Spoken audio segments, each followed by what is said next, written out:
My love birds YouTube channel subscribe பண்ணுங்கள். இப்போ நம்ம பார்க்குற டைட்டில் வந்து செமி அடல்ட் ப்ரீடிங் பண்ணலாமா. ஒருத்தவங்க சொல்கிறாங்க ப்ரீடிங் பண்ணலாம், பண்ணால் சிக்கு ஹெல்த்தியாக வரும் அப்படின்றாங்க. ஒருத்தவங்க பண்ணக்கூடாது, பண்ணால் சிக்கு ஹெல்த்தியாக வராது அப்படின்றாங்க. இப்போ இந்த வீடியோவில்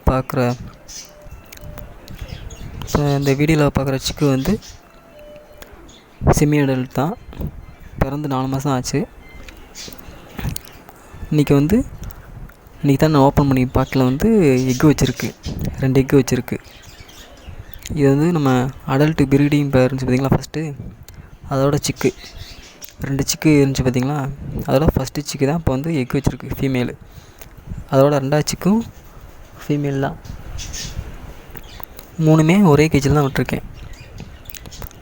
இப்போ முட்டை வச்சுருக்கு பார்த்திங்களா. இந்த கூண்டுலேயே தான் இது கூட பிறந்த ஒரு சிக்கியும் விட்டுருக்கேன், மேலையும் விட்டுருக்கேன். இதுக்கு விட்டுருக்கிற மேல் அடல்ட் மேலு. இப்போ நம்ம செமி அடல்ட்டு ப்ரீடிங் பண்ணணும்னா அது கூட அடல்ட்டு மேலே விட்டால் தான் பேராகும், ப்ரீடிங் ஆகும். அதனால் நம்ம அடல்ட்டு மேலே விட்டுருக்கேன். அடல்ட்டு அதுக்கு மேலுக்கு வயசு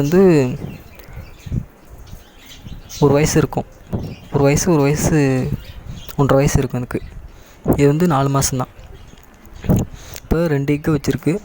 இதுக்கடுத்து எத்தனை எக்கு வைக்கிறதுன்னு தெரியல. நானும் எக்கு வைக்கிறது வீடியோ எடுத்து போடுறேன். அதுக்கடுத்து சிக்கு ஹேட்ச் ஆகும்போது எப்படி ஹெல்த்தியாக வரும் என்னான்ட்டு அதையும் வீடியோ எடுத்து உங்களுக்கு போடுறேன். அவன் நல்லா ஆக்டிவாக தான் இருக்குது, அதையும் பார்ப்போம். இந்த இதில் அடல்ட் ப்ரீடிங் பேர் இருக்குது பாருங்கள், அது ப்ரீடிங்கில் இருக்குது.